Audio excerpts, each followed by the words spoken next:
Que le Seigneur vous bénisse. Nous vous saluons dans le précieux nom de notre Seigneur Jésus-Christ.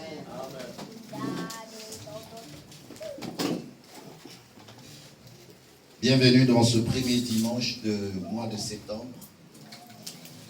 Ma prière et mon souhait est que ce mois de septembre soit pour toi un mois de production. Que tu produises dans tout le domaine de ta vie, dans le domaine financier, matériel, spirituel, que tu produises en toutes choses. Amen. Amen. Salue ton frère, ta soeur, dis-lui que tu es béni parce que tu es là ce matin. Bénis ton frère par la grâce du Seigneur. Bénissons-nous, bien-aimés, nous avons la vie. Dieu nous a accordé sa grâce. Nous sommes reconnaissants. Amen.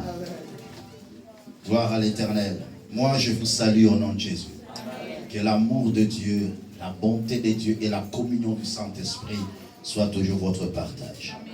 Et je souhaite que ce mois de septembre puisse t'apporter le vrai bonheur, la solution à tes problèmes au nom de Jésus.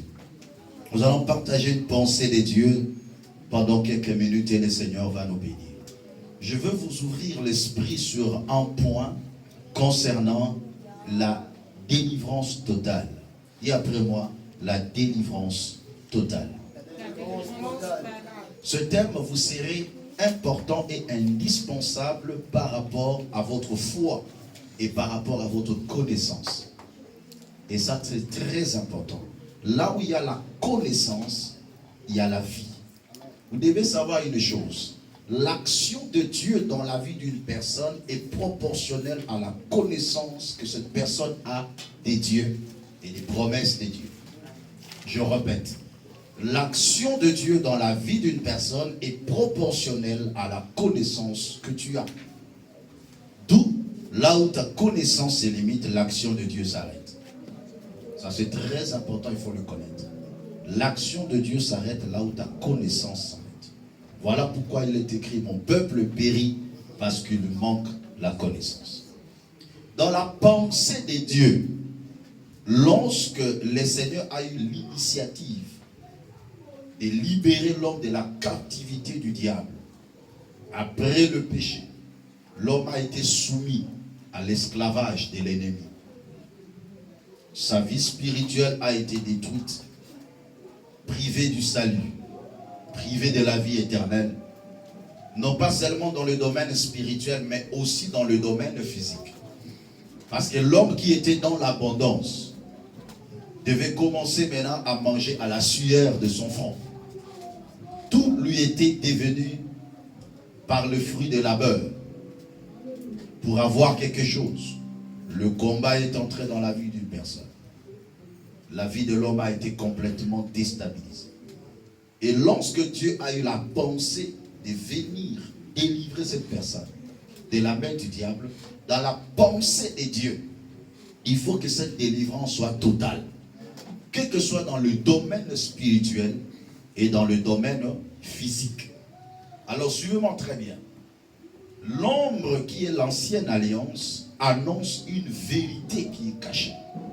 Pour mieux comprendre le plan de Dieu, la volonté de Dieu par rapport à ta vie, il faut d'abord se référer à l'ancienne alliance.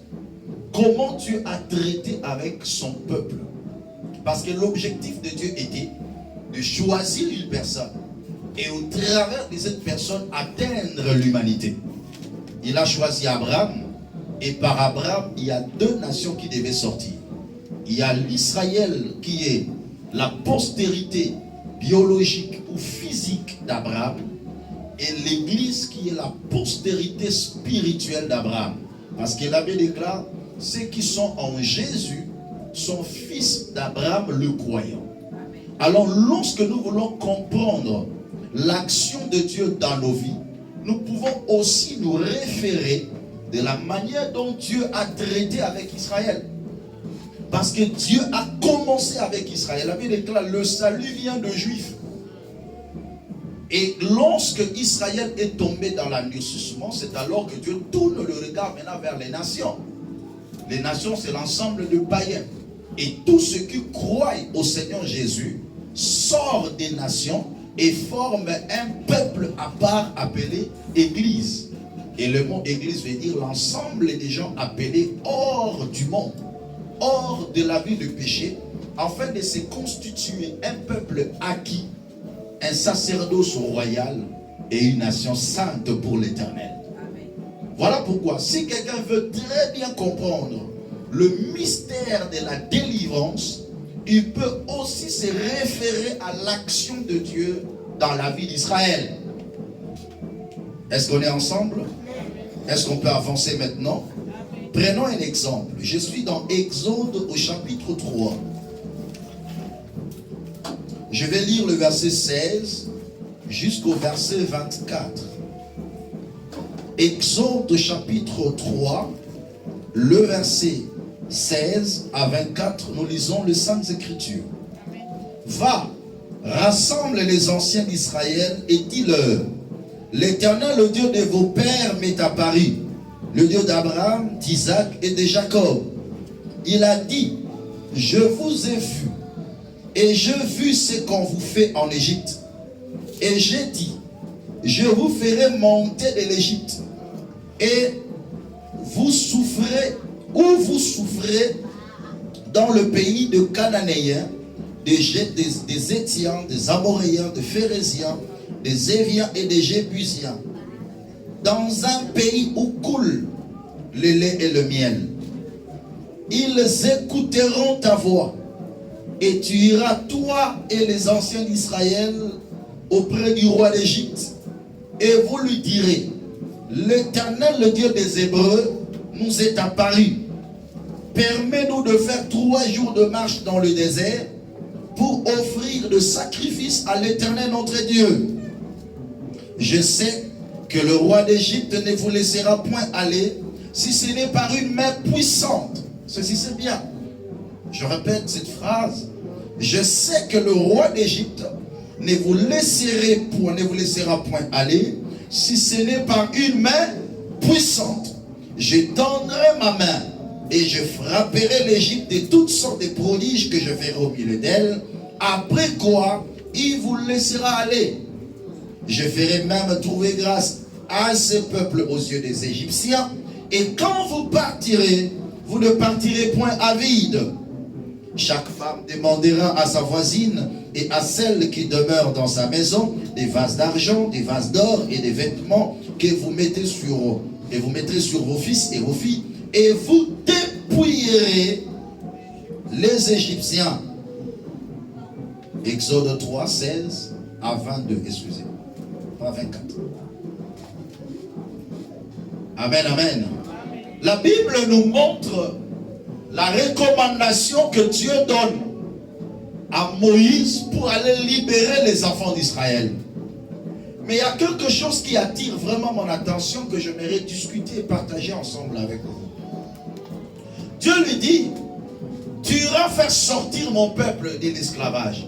Parce que depuis le temps d'Abraham, Dieu déjà avait donné une promesse à Abraham, en disant, ta descendance ira en captivité dans un pays qui ne sera pas le leur.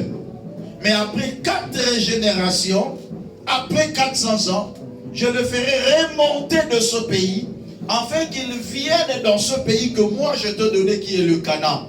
Parce que l'iniquité des Amoréens ne sont pas encore à leur comble. Ça aussi, c'est une grande révélation qui fait fonction d'une prédication. Lorsque l'Éternel dit, ton peuple, ta descendance ira en captivité, parce que ici, l'iniquité des Amoréens ne sont pas encore à leur comble. Certes, Dieu a donné à Abraham le pays de Canaan, mais c'était un pays qui était habité, un pays impur, habité par les Cananéens eux-mêmes, des Éphisiens, des Jébusiens, des Étiens, des Phérésiens, qui habitaient dans ce pays. Mais il dit, ta descendance ira en captivité pendant 4 générations, pendant 400 ans, et après quoi je le délivrerai, je le ramènerai dans ce pays. Mais dans ce pays-là, il devait être en captivité. C'est-à-dire, l'esclavagisme.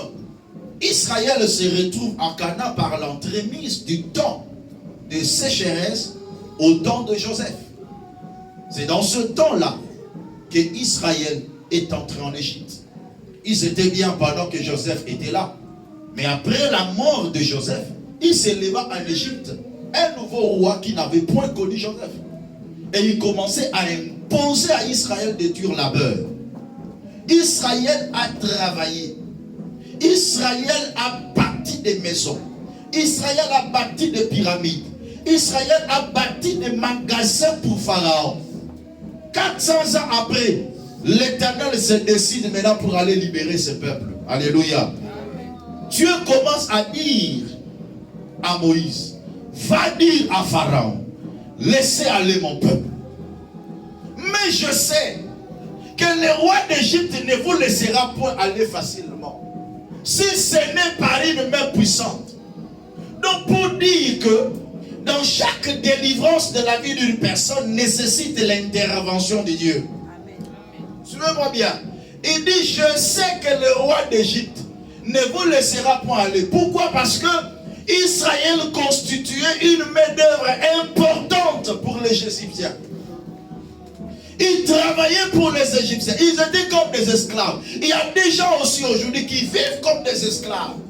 Qui est un esclave? C'est une personne qui travaille pour le compte de son maître.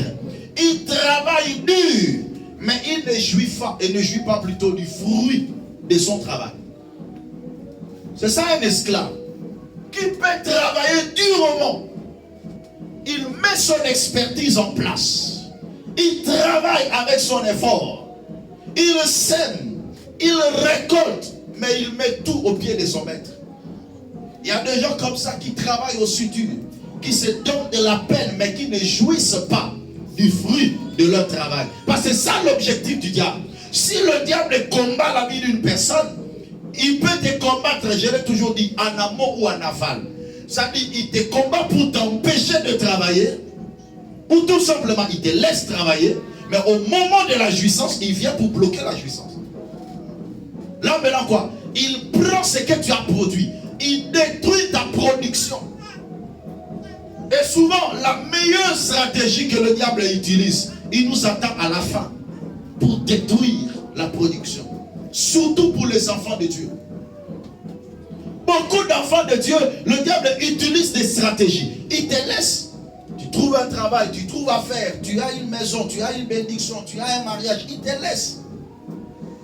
Tu avances, tu dis que non, les choses évoluent. Et dans ces temps-là, pendant que tu dis les choses évoluent, beaucoup de gens entrent dans la distraction. Diminution de vie de prière, manque de consécration à Dieu, parfois désengagement dans les affaires du Seigneur. Pourquoi? Parce que tu vois que les choses avancent. Mais or que lui, il t'attend à côté. Il t'attend au moment de la jouissance. Et c'est pendant ce moment-là que le diable se lèvera maintenant. Les choses avancées bien, mais tu ne jouis pas. Et ça sera ce qu'on appelle des peines perdues. Alléluia. Amen. Alléluia. Est-ce que vous êtes avec moi? Amen. Voilà pourquoi, bien-aimés dans le Seigneur, lorsque Dieu dit, je sais que le roi d'Égypte ne vous laissera point aller, si ce n'est par une main puissante. Donc la délivrance d'une personne nécessite l'intervention de Dieu, la puissance de Dieu pour que cette personne sorte. Voilà pourquoi il vous est toujours important de demeurer dans la présence de Dieu et chercher la puissance spirituelle. La Bible déclare, ton Dieu ordonne que tu sois puissant. Ce n'est pas seulement la puissance d'un homme de Dieu qui va te délivrer. La puissance d'un homme de Dieu peut déclencher ta délivrance. Mais pour que tu te maintiennes dans un état permanent de liberté, ça nécessite aussi ta puissance. Chaque enfant de Dieu doit développer la puissance en lui-même. C'est très important. Lorsque toi tu développes la puissance, moi aussi je développe la puissance, on s'associe dans la prière, c'est alors que tu vas déclencher, Dieu va déclencher ta délivrance. Ça ne sera pas d'une manière circonstancielle, mais ça sera permanente. Ma prière dans cette église est que lorsque l'Éternel te fera la grâce de te délivrer, que tu te maintiennes dans cette délivrance. La Bible déclare dans Galates 5:1, c'est pour la liberté que Christ vous a affranchi. Demeurez donc ferme pour ne pas vous mettre de nouveau sous le joug de la servitude. Pour ne pas se mettre de nouveau sous le joug de la servitude. Mais il faut demeurer ferme. Lorsque Dieu te délivre, demeure ferme. Voilà pourquoi il faut développer la puissance. Je sais que le roi d'Égypte ne vous laissera point aller si ce n'est par une main puissante. Je tendrai ma main. Dieu dit quoi? Je frapperai l'Égypte de toutes sortes de prodiges. Mais il dit autre chose. Ce n'est pas seulement que vous allez sortir de l'Égypte, mais aussi vous ne sortirez pas main vide. Alléluia. Non pas seulement que vous allez sortir. Ça c'est la délivrance spirituelle. Je sors. Mais il dit encore, vous ne sortirez pas main vide. Il faut que la délivrance soit totale. Laisse-moi révolutionner quelqu'un aujourd'hui. Il faut que ta délivrance soit totale. C'est-à-dire Dieu te fait sortir et il te fait sortir aussi avec ce qui t'appartient. Il dit, vous ne sortirez pas le main vide. Bien-aimé dans le Seigneur, l'objectif du diable, s'il rate de te saisir en esprit et que tu es libéré, il va s'acharner sur tes biens. Il va s'acharner sur le domaine physique. Il sait déjà parfois dans le domaine spirituel, c'est fini. Tu as eu la grâce de rencontrer Jésus. Tu as cru au Seigneur Jésus. Alors qu'est-ce qu'il va faire? Il va maintenant s'appuyer dans le domaine physique. Tout ça pour te déstabiliser. Vous savez, en réalité, le domaine physique, c'est un domaine purement complexe. La délivrance dans le domaine physique, c'est quoi? C'est tout simplement la solution à un problème. Alléluia. Amen. Quand quelqu'un veut la délivrance dans le domaine financier, par exemple, ça dit qu'il a besoin d'argent. Donc ça dit quand on te donne l'argent, tu n'as plus besoin de la délivrance. Donc tu es délivré parce que tu as reçu l'argent. Donc la délivrance dans le domaine physique, c'est la réponse à un besoin. Donc aussi longtemps que tu n'as pas cette réponse à ce besoin, c'est que tu n'es pas encore délivré dans ce domaine. Parce que je fais très bien comprendre. Je veux que vous soyez concentrés. Donc dès que j'ai la réponse, la solution à un besoin, je sens que je suis délivré pour ce problème-là. Pourquoi? Parce que j'ai dit, j'ai trouvé la solution. Et c'est ça, la grande partie de combat de ceux qui sont dans le Seigneur. Tellement que le diable les a déjà ratés dans le domaine de l'esprit, il va commencer maintenant à s'acharner dans le domaine physique. Il bloque le travail, il bloque l'argent, il bloque le mariage, il bloque la maternité, il bloque la santé. Il s'acharne sur le domaine physique. Parce qu'il sait que dans le domaine spirituel, c'est déjà un acquis. Voilà pourquoi l'apôtre Paul a dit, la création tout entière soupire. Et ils souffrent de douleurs d'enfantement. Ils attendent la révélation du Fils de Dieu. Non pas seulement eux, nous aussi nous soupirons en attendant l'adoption de notre corps. Donc c'est-à-dire en attendant l'adoption, c'est-à-dire l'enlèvement, alléluia, de notre corps, nous soupirons aussi. Pourquoi? Parce que le diable s'encharne sur le domaine physique. Mais un enfant de Dieu doit prendre conscience que lorsque Dieu te délivre, il te délivre aussi avec le domaine physique. Donc ça dit, il te délivre spirituellement, il doit te délivrer aussi physiquement. Il dit, lorsque vous sortirez, vous ne sortirez pas à vide. Au contraire, vous allez dépouiller les Égyptiens. C'est-à-dire, vous sortirez avec ce qui vous appartient et ce qui ne vous appartient pas. Parce que la Bible déclare, il donne la force aux païens d'amasser, de rassembler pour donner à celui qui est agréable à Dieu. Les gens, ils meublent les soubatounias, les aïeux. Moment porté au son, on a faux. Comme il y a eu Amen. Amen. Pesanga amen à bien le roi. Pesanga soit amen à bien à prophétiser. Alors, il y a des immeubles de l'eau, les caoutas, on a mis sous les araïs. Au son, on a faux. Il donne la force aux païens d'amasser afin de donner à celui qui est agréable à Dieu. Tu ne sortiras pas main vide. Tu ne sortiras pas main vide.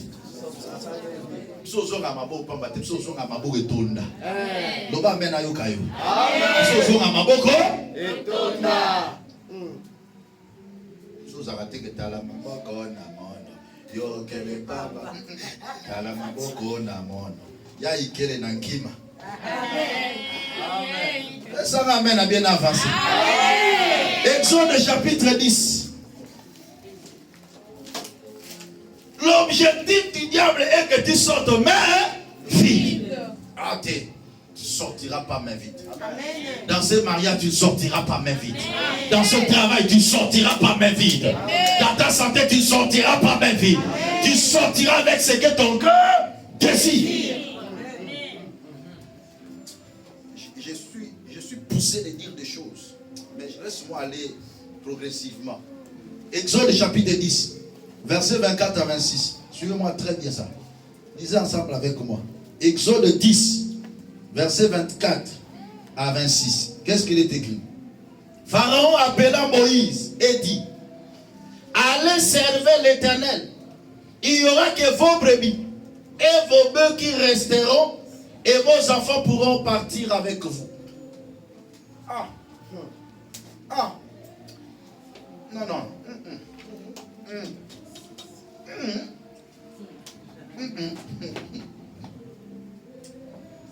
Non, la délivrance ne se négocie pas. Alléluia. Est-ce que je peux parler à quelqu'un?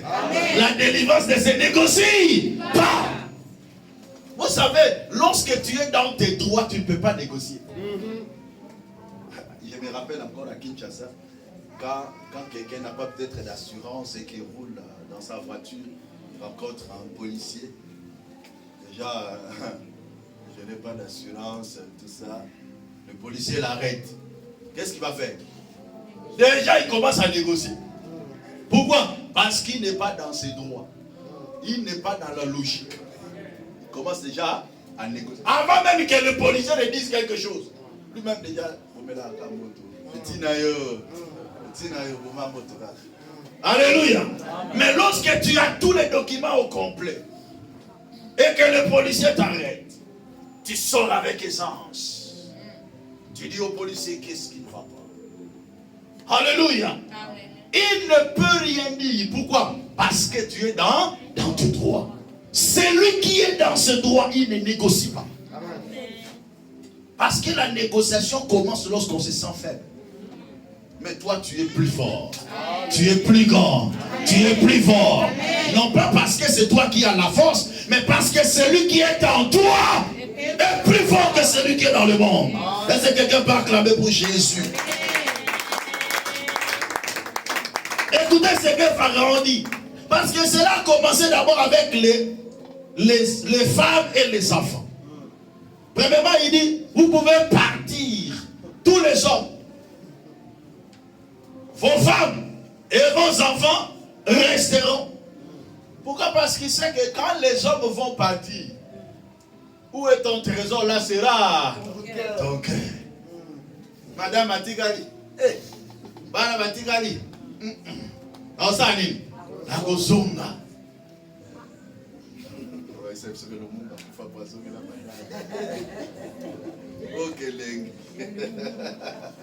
Alléluia.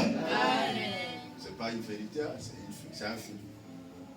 Donc, quand les hommes vont aller adorer, la finalité, ils vont retourner en Égypte. Non. Dieu veut que ta délivrance soit un aller sans retour. Amen. Frère, lorsque Dieu te délivre dans un domaine, maintiens-toi dans la délivrance. Amen. La vie ne peut pas être vivable calmement si aujourd'hui tu es délivré de ce domaine, demain tu retournes encore. Tu vas encore demander la délivrance à Dieu. Le lendemain, tu retournes encore. Non, il faut se maintenir dans la liberté. Amen. La vie doit avancer. La vie avance lorsqu'on se délivre progressivement aussi. Parce que la délivrance, c'est un processus. Nous n'avons pas calmé le locobo, n'avance. Il me délivre dans tel domaine, j'avance. Il me délivre dans tel domaine, j'avance. Je ne dois pas à tout moment retourner dans le même domaine que Dieu m'a délivré. Pharaon appela Moïse et dit, allez servir l'Éternel. Il n'y aura que vos brebis et vos bœufs qui resteront. Et vos enfants pourront Allez avec vous. Deuxième dimension de la négociation. Cette fois-ci, partez avec vos femmes, partez avec vos enfants. Mais en ce qui concerne vos brebis, vous ne touchez rien. Vivez la délivrance, mais laissez votre richesse ici. Et le pauvre, on dit en esprit, il faut ajouter. En esprit, on ne dit pas en chair. Et le pauvre, en esprit. Pas le pauvre selon la chair. Nous, on est pauvres en esprit. C'est-à-dire on a toujours besoin de Dieu. On a toujours besoin de la parole de Dieu. Tout donne la raté. Il y a tout dans le dimanche toyoki, dimanche kuna toyoki, na ba chaîne toyoki, na YouTube toyoki, na tongo toyoki. Nous sommes pauvres en esprit, mais pas physiquement. Il dit vos bœufs et brebis resteront et vos enfants pourront aller avec vous. Je ne négocie pas. Je partirai avec tout ce qui m'appartient. Écoutez ce que Moïse dit. Moïse répondit, tu mettras toi-même entre nos mains de quoi faire les sacrifices et les holocaustes que nous offrirons à l'Éternel notre Dieu. Nos troupeaux iront avec nous. Et il ne restera même pas un ongle. Il ne restera même pas un ongle. Non, je vais révolutionner quelqu'un ce matin. Lorsque Dieu te délivre, même pas un signe de ce qui t'appartient doit rester entre les mains du diable. Amen. Jamais. Amen. Même pas le pan de tarot. Rien ne va rester entre les mains des sorciers. Même pas ta photo. Cette photo sera brûlée au nom de Jésus. Il dit, nous sortirons, nous, nos enfants, nos brebis, et il ne restera ici même pas un ongle. Même pas un ongle d'un brebis va rester ici. La délivrance doit être totale. Il dit, car c'est là ce que nous prendrons pour servir notre Dieu. Et jusqu'à ce que nous soyons arrivés, nous ne savons pas ce que nous choisirons pour offrir à Dieu. Nous devons avoir de l'abondance, afin que lorsque nous arrivons, que nous puissions choisir ce que nous allons offrir à Dieu. Mais nous partirons avec tout ce qui nous appartient. Tu partiras avec tout ce qui t'appartient. Tu seras délivré avec tout ce qui t'appartient. Voilà pourquoi ces jours-là, lorsque Dieu veut délivrer Pierre, Pierre était dans la prison. Devant lui, il y avait 4 soldats. Dans la prison, il était encore dans le cachot. Donc dans le cachot là, 4 soldats. Au-delà des 4 soldats, il y avait encore 16 soldats qui environnaient le cachot. La muraille plutôt de prison était bien fermée avec une porte de fer. Parce que la configuration des liens apportés sur un enfant de Dieu doit être toujours faite comme avec un esprit d'anti-délivrance.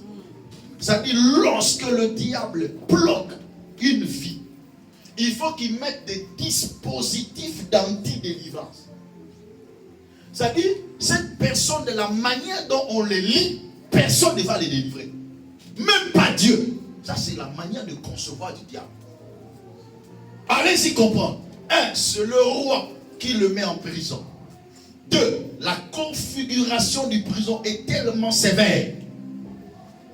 Mais pendant ce temps-là, la Bible déclare, l'Église adressait des prières à Dieu en sa faveur. L'Église intercédait pour Pierre. Et pendant ce temps-là, Pierre dormait. Pourquoi il dormait? Parce qu'il avait l'assurance de son Dieu. Bien-aimé, la délivrance n'est pas quelque chose d'agitation. C'est quelque chose de foi. La maîtrise que tu as, la connaissance de Dieu que tu possèdes. Tu dois comprendre que Dieu est capable de te délivrer. Quelle que soit la configuration des liens, quels que soient les dispositifs d'anti-délivrance. En ce temps ici, bien-aimé, le temps que nous parlons ici, Pharaon était le plus fort dans le monde. L'Égypte était la superpuissance dans le monde. Qui devait délivrer Israël de la main de Pharaon? Comme Pierre, qui devait le délivrer de la main de Rhodes? Parce que ça lui plaisait. Il venait de tuer Jacques. Il venait de tuer Jacques. Et ça devient maintenant comme une routine. Attention, il y a l'ipota bakangama. Nzamba kangola yo la kombo na Yesu. Nalobi nzamba rendre yo exceptionnel au nom de Jésus. Là où les autres sont tombés, toi tu ne tomberas pas. Alléluia. L'église est en train de chauffer la prière. Je sais que le roi d'Égypte ne vous laissera point aller si ce n'est pas une mère puissante. Il faut la puissance. Et la puissance provient par la prière. Pierre était dans la prison. L'église adressait des prières. Et la Bible dit, Dieu envoya son ange au milieu de la nuit. L'ange vient et trouve Pierre en train de dire. Quelle assurance! Et la Bible déclare, c'est le jour qui précédait sa mort, sa comparution. Dans la bouton,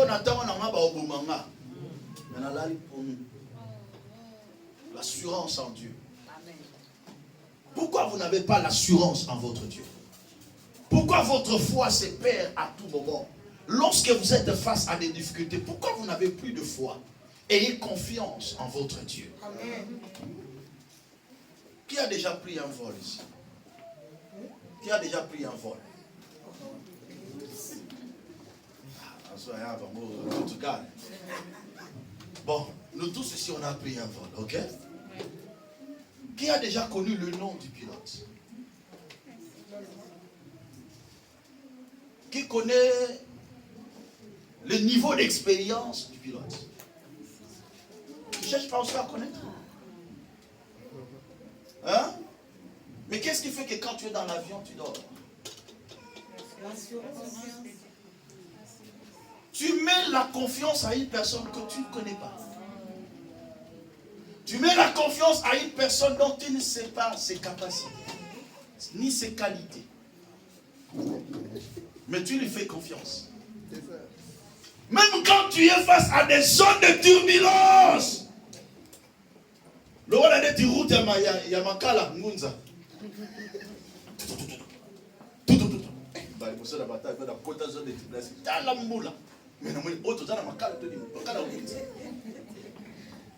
Mais tu es calme. Pourquoi?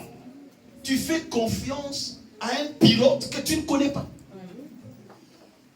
À combien plus forte raison ne pas faire confiance à un Dieu vivant que tu connais, que tu as déjà expérimenté un jour, qui te donne le souffle de vie nuit et jour, qui te donne la force de se révéler. Lorsque tu es dans des turbulences, pourquoi tu perds la foi? Pourquoi tu te décourages? Parce que tu ne le vois pas. Oh bien-aimé dans le Seigneur, la Bible déclare, même si tu dis que tu ne le vois pas, ta cause est devant l'Éternel. Alléluia. Je n'ai pas besoin de voir pour croire. Je n'ai pas besoin de rencontrer un pilote pour avoir confiance en lui. Mais dans sa cave là-bas, je dis, il va bien faire les choses. On va bien atterrir. Je lui fais confiance à 100%. Mais je ne le connais pas. Même quand je vais descendre, je ne vais même pas demander quel est le nom de pilote. Mais mon Dieu, je le connais. Mon Dieu, je connais son nom. Mon Dieu, je l'ai déjà vu en action. Mon Dieu, chaque jour, je le vois en action dans ma vie. Quand je dors et je me réveille, c'est lui qui me chuchote à l'oreille. Réveille-toi, le temps a sonné. Alléluia. Et je me retrouve en vie. Quand je suis malade, il me guérit. Quand j'ai un problème, lorsque je l'appelle, il intervient. Depuis que j'étais petit enfant, et il m'a fait grandir jusqu'à ce jour. Et face à un problème ici, je lui fais confiance. Amen. Je lui fais confiance. Pierre faisait confiance en son Dieu. Et il dormait calmement. Au milieu de la nuit, la Bible déclare, un ange lui est apparu. Il le frappa sur le côté. Pierre se réveilla. Il voyait comme si c'était une vision. Il y avait une personne à côté de lui. lève-toi. Pendant qu'il se leva, les chaînes tombaient. Amen. Alléluia. Amen. Pierre se lève. Pierre veut sortir, dit non, arrête. La délivrance doit être totale. Prends tes sandales, prends ton manteau et sors de ces lieux. Alléluia. Tu ne sortiras pas vide. Aucun de tes trucs va rester encore dans la prison du diable. Prends ce qui t'appartient, sors avec. Prends ce qui t'appartient, sors avec. Prends ce qui t'appartient, sors avec. Ce matin, bien-aimé dans le Seigneur, tu sortiras avec tout ce qui t'appartient. Qu'est-ce qui t'appartient? Si tu ne sais pas, vérifie les Écritures. La Bible déclare tout ce qui est à Dieu est à nous. Rendez grâce au Père qui vous a rendu capable d'avoir part à l'héritage de saint. Les amis, l'homme souhaite à la yanga, mais non, la sima mote meza à yanga. Alors, dans l'obima, l'obima pena yango. Au nom de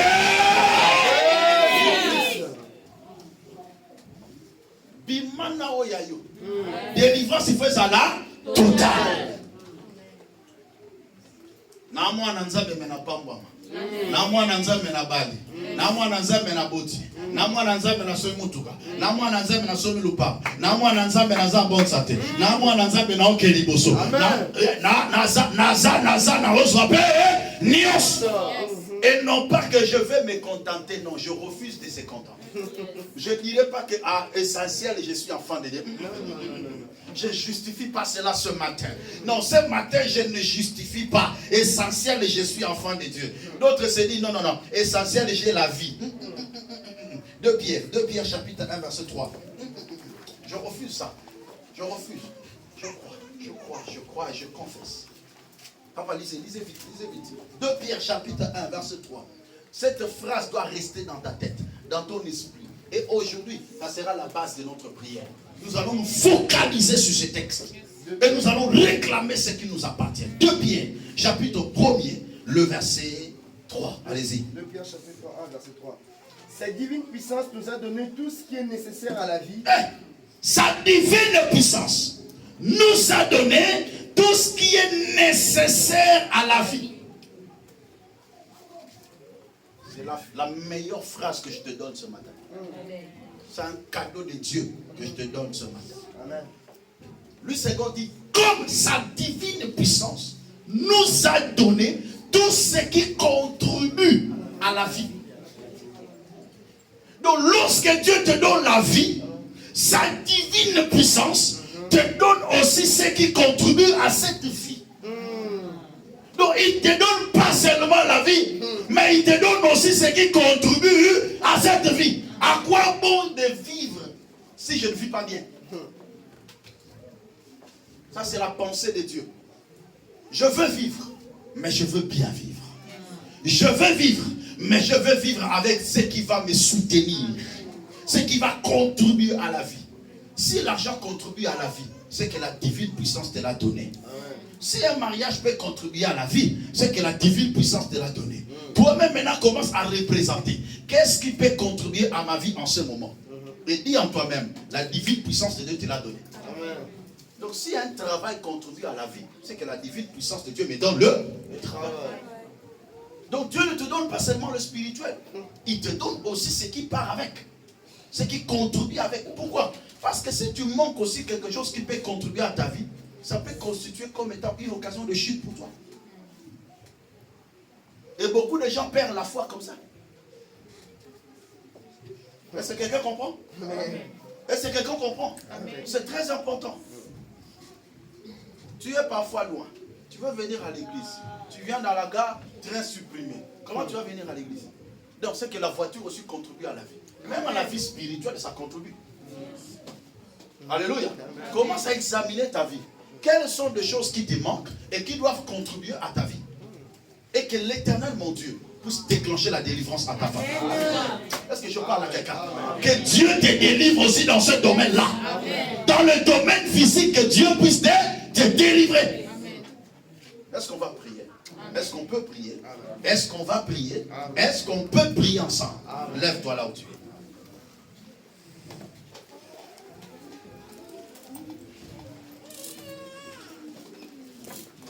Comme sa divine puissance nous a donné tout ce qui contribue à la vie. Qu'est-ce qui contribue? contribuer à la vie. Aujourd'hui, que cette divine puissance puisse te lever. Commence à dire merci à Dieu pour sa parole. Prions le Seigneur, alléluia. Rabo shade bale kante rabo santi. Yamama ida bro kande marigo skindara marigo. Père, nous te disons merci pour cette parole. Tu nous enseignes et révélé que notre délivrance ne doit pas être partielle. C'est un processus, mais pas partiel. Tu nous as appelés à une délivrance totale, oh Dieu. Rabashali karabo sandara manage.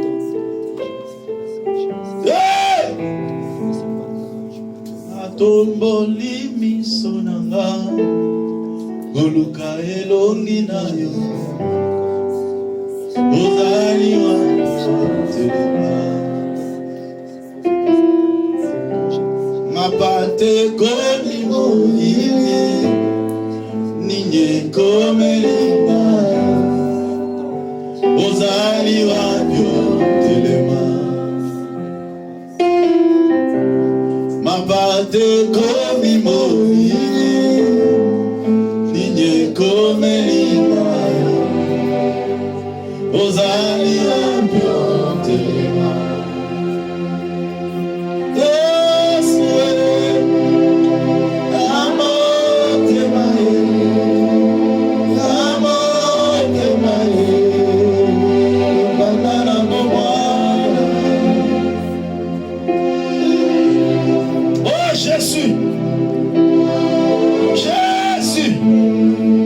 Commence à rappeler à Dieu sa promesse. Qu'est-ce que Dieu t'a donné? Qu'est-ce que Dieu a mis à ta disposition? Quelque chose dans le domaine spirituel et physique. Prions le Seigneur au nom de Jésus. Alléluia.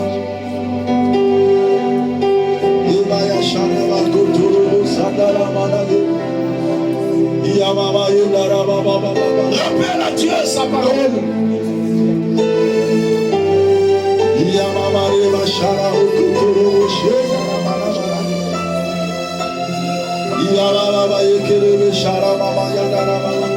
Tu as dit, voici mon serviteur prospérera. Il montera, il se lèvera, il sera bien placé.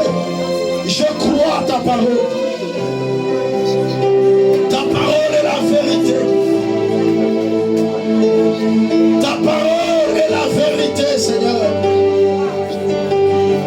Ta divine puissance m'a donné tout ce qui contribue à la vie.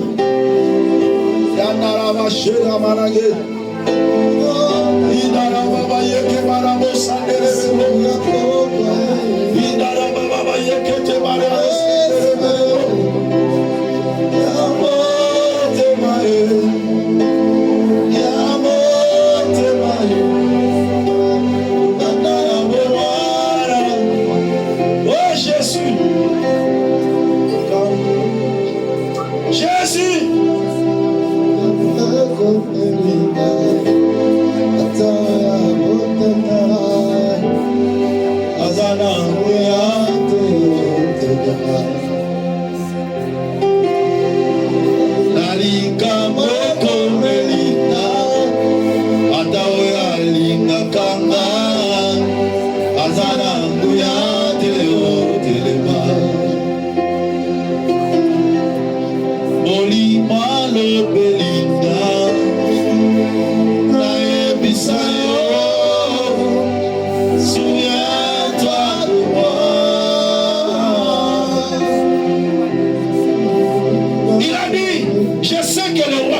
ne vous laissera pas aller.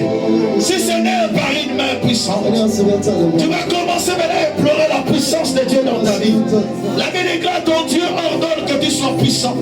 Dis à Dieu, remplis-moi de ta puissance. Commence à prier, monte dans l'animation de prière. Au nom de Jésus-Christ, alléluia. Monte dans l'animation de prière. Monte dans l'animation de prière. Alléluia. Monte encore. Monte encore. Monte encore. Que tu sois puissant. Ton Dieu ordonne que tu sois puissant. Ton Dieu ordonne que tu sois puissant. Seigneur, remplis-moi de ta puissance. Remplis-moi de ta puissance.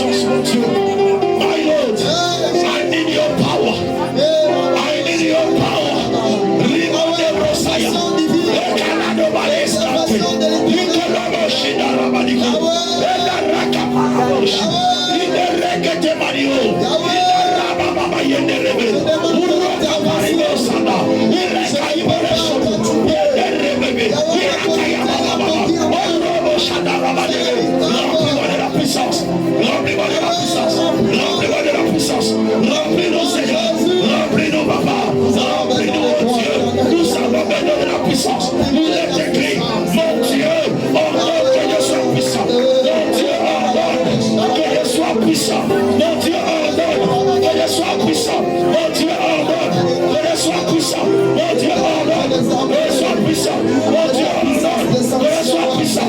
Je déclare, je suis puissant. Je déclare, je suis puissant. Je déclare, je suis puissant. Je déclare, je suis puissant. Implore la puissance. Implore la puissance. Implore la puissance. Implore la puissance. La puissance de Dieu. La puissance de Dieu. Dans ta vie, la puissance de Dieu. Dans ta vie, la puissance de Dieu. I need your power. I need the Father. Let your anointing upon my life. Leave my neighbor side. Get the paradox. You will go paradise. In the Rabba. Je te prie à la bonne animation. Je te prie à la montez dans l'animation de l'esprit. Montez dans l'animation de l'esprit. Montez dans l'animation de l'esprit. Que tu sois rempli de la puissance de Dieu. Que tu sois rempli de la gloire de Dieu. La gloire de Dieu soit sur toi. La gloire de Dieu soit sur toi. Monte encore, monte encore, monte encore. Monte encore dans la prière. Monte encore dans la prière.